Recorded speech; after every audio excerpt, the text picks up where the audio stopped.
veterans to achieve Philippine independence and has paved the way to a revolution against Spain. A tool that is rich in history with a quantity stories about national heroes. A medium that allows the past harmonizes with the present and will continue to live on in the future. With paper that tells stories dating back to time and learn about life from the one who walked before us.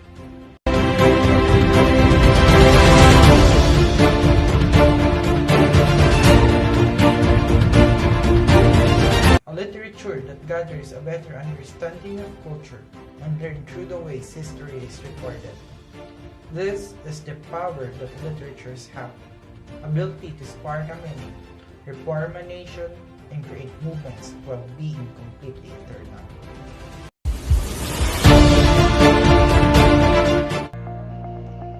Magandang umaga! Ako si Ana Micaela V. Malyari at ito ang aking partner. Hello sa inyong lahat. Ako nga pala si Lester A. Macapia, ang isa sa inyong tagapagpayan sa araw nito. Ngayong araw na ito ay may panibago na naman tayong episode na Kapupulutan ng Aral. Nandito ang ating partner na si Ana Micaela upang magbigay ng konting trivia sa ating paksa ngayon. Mikay, ano nga ba yan?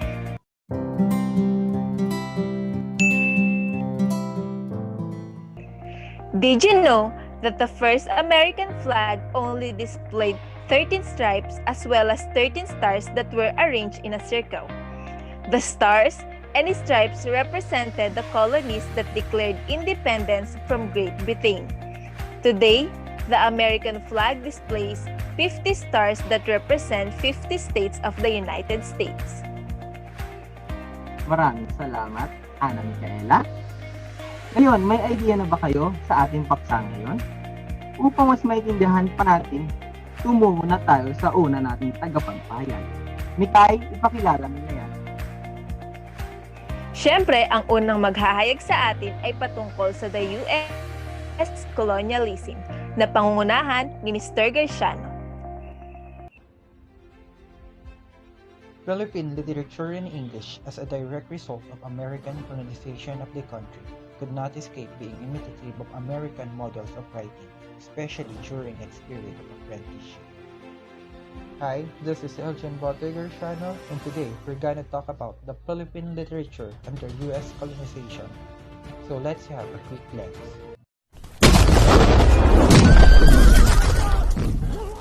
The Filipino revolutionists won against the Spaniards who colonized for more than 300 years.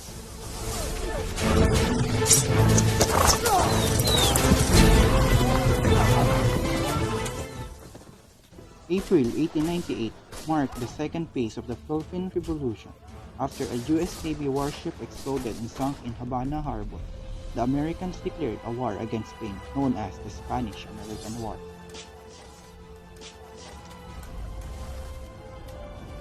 The U.S. Navy's Asiatic Squadron, led by Commodore George Terry, sailed to Manila and defeated the Spanish Navy. In just a few hours, all Spanish ships were destroyed.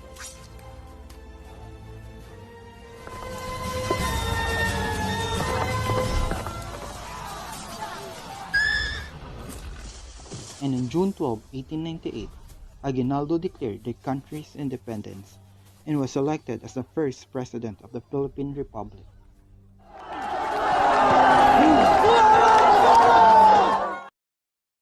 From his balcony in his house in Kawit, Cavite, the Philippine flag was unfurled. The Philippines' national anthem, Lupang Hinirang, was first heard by the Filipino people. The Filipino-American War resulted in the defeat of General Miguel Malvar in 1903. The peace movement started as early as 1900. Many Filipinos started writing again, and the nationalism of the Filipino remained undone. Filipino writers went into all forms of literatures like news, reporting, poetry, stories, plays, essays, and novels. Their writings clearly depicted their love of country and their longings for the independence. In 1901, public education was institutionalized in the Philippines. Education became a very important issue for U.S. colonial government. In 1920, the UP College Folio was later replaced by the Philippine College. Maraming salamat, Mr. Garciano. Mukhang pinaghandaan mo ang iyong presentasyon ngayong araw. Mikay, ano nga bang nasabi natin sa unang topic ngayon? Nako, mas lalong lumawak ang aking kaisipan at mas madami ako natutunan tungkol sa the US colonialism. Pero Mikay, umpisa pa lang yan. Marami pang mga susunod na dapat nating malaman.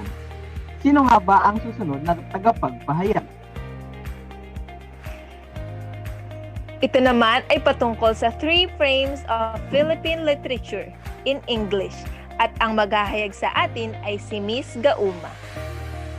Head off to the topic of frames in Philippine literature. First off is a topic of period of reorientation that started in 1898 to 1910. English as a literary vehicle came with the American occupation in August 13, 1898, and as they say, a choice bestowed on us by history. By 1900, English came to be used as a medium of instruction in public schools.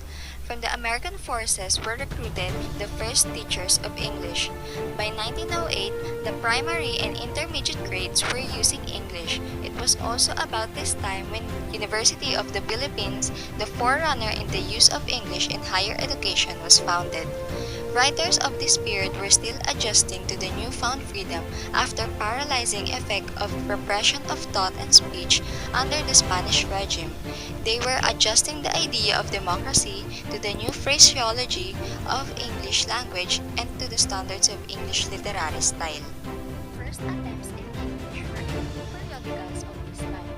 The first is El Renacimiento, founded in Manila by Rafael Palma in 1901. Second is the Philippines Free Press, established in Manila in 1905 by Robert McCulloch and Theo Rogers. And now the second is period of inundation that started in 1910 to 1925. By 1919, the UP College Folio, which is much known today as the Philippine Collegiate, published the literary compositions of the first Filipino writers in English. They were the pioneers in short story writing. Since then, it has become a symbol for academic freedom, critical thinking, and journalistic integrity and excellence. They were groping their way into imitating American and British models, which resulted in a still artificial and unnatural style, lacking vitality and spontaneity. Lastly is the period of self-discovery and growth that started in 1925 to 1941. By this time, Filipino writers had acquired the mastery of English writing. They are now confidently and competently wrote on a lot of subjects, although the old-time favorites of love and youth persisted. They went into all forms of writing like novel and the dramas. And that's all from our part today. Thank you and back to you guys. Maraming salamat, Miss Tricia Gauma. Ngayon, dumako na tayo sa pangatlong tagapagpahayag. Mikay, sino nga ba iyan? Characteristic of literature. Ito naman ang paksa na ihahandog sa atin ni Miss Liames. Miss Liames, ihandog mo na yan. So now, let's proceed with the characteristic of literature. First is the nationalism. Under this is the literature in Spanish.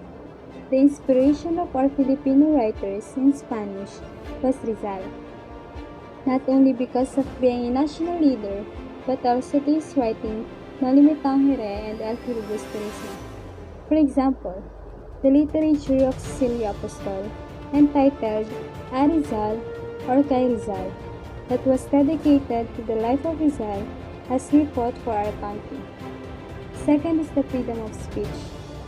Example of this is the literature of Faustino Aguilar, which is the Pinaglahuan, that shows the status of life between the relationship of rich and poor people. Third is the experience. Julian Cruz Balmaceda shows the experience in his writing. He classified 3 kinds of poet. First is the poet of heart, makata ng puso. Second, poet of life, makata ng buhay. Third, poet of the stage, makata ng tanghalan. Last is the search and use of a new medium. During this period, writers used Spanish, Tagalog, and vernaculars as their medium, but as time passed by, they learned and adopted to use the English as their medium in literature. This nationalism, freedom of speech, experience, search and use of a new medium are the most shown qualities of literature during the American period.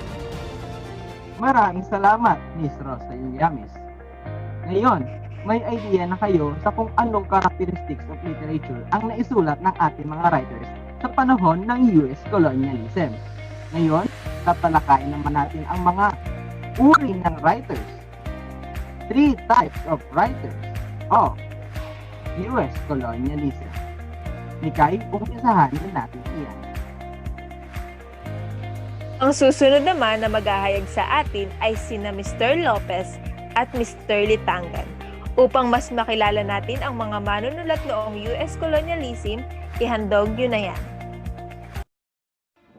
Ngayon ay pupunta naman tayo sa Nagrepcan, Bawang, La Union.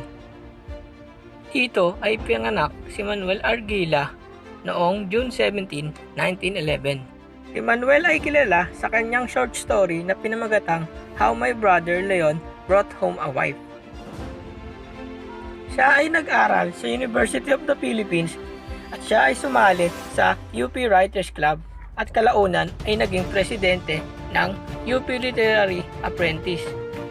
Siya ay kinasal kay Lydia Villanueva, isang talented writer sa wikang Ingles. Siya ay dinakip at pinatay ng mga Japanese Army sa kadahilanang siya ay bumuo ng grupo laban sa mga Hapon. Ngayon ay pupunta naman tayo sa Iloilo kung saan ipinanganak si Magdalena Gonzaga Halandoni noong May 27, 1891. At the age of 12 ay mayroon na siyang tulang na publish at ang kauna-unahang nobelang na publish niya ay Ang Mga Tunok Sang Isa Kabulak na ang ibig sabihin ay The Thorns of a Flower. Noong 1977 ay nakatanggap siya ng Republic Cultural Heritage Award at pagkalipas ng isang taon ay pumanaw siya noong September 14, 1978. Ngayon ay dadako naman tayo mula sa Iloilo papuntang Cebu. Dito, pinanganak si Marcelino Navarra noong June 2, 1914 at tinawag na The Father of Cebuano Literature. Siya ay naging editor ng 2 Cebuano magazines. Ito ay ang Bisaya at ang Bag-ong Suga. Siya ay kilala sa kanyang ginawang istorya na may pamagat na Ug Di Ano Dako, isang Bisayang prize winner. Siya ay tumulong sa pagbuo ng Ludabi o Lubas sa Dagang Bisaya. Siya ay namatay noong March 28, 1984. Ngayon ay pupunta naman tayo mula sa Cebu papuntang Manila, kung saan ipinanganak si Faustino Aguilar noong February 15, 1882. Ang kauna-unahang manunulat sa Pilipinas na nag-explore at nag-present ng social realism. At siya rin ay naging isang editor ng Taliba, isang Philippine newspaper. Siya ay naging miyembro ng Katipunan noong siya ay 14 years old at namatay noong July 24, 1955. Ngayon ay pupunta naman tayo sa Quezon Province kung saan ipinanganak si Claro M. Recto noong February 8, 1890. Siya ay nag-aral ng Latin sa Instituto de Rizal sa Lipa, Batangas at nag-aral din sa Colegio del Sagrado Corazon of Don Sebastian. Nag-aral din sa Ateneo de Manila University at UST. At siya ay nakilala dahil sa kanyang librong Bajo los Cocoteros. At siya ay namatay noong October 2, 1960.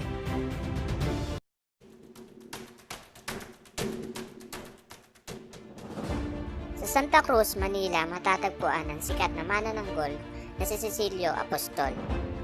Siya ay pinanganak noong December 22, 1877 sa Santa Cruz, Manila.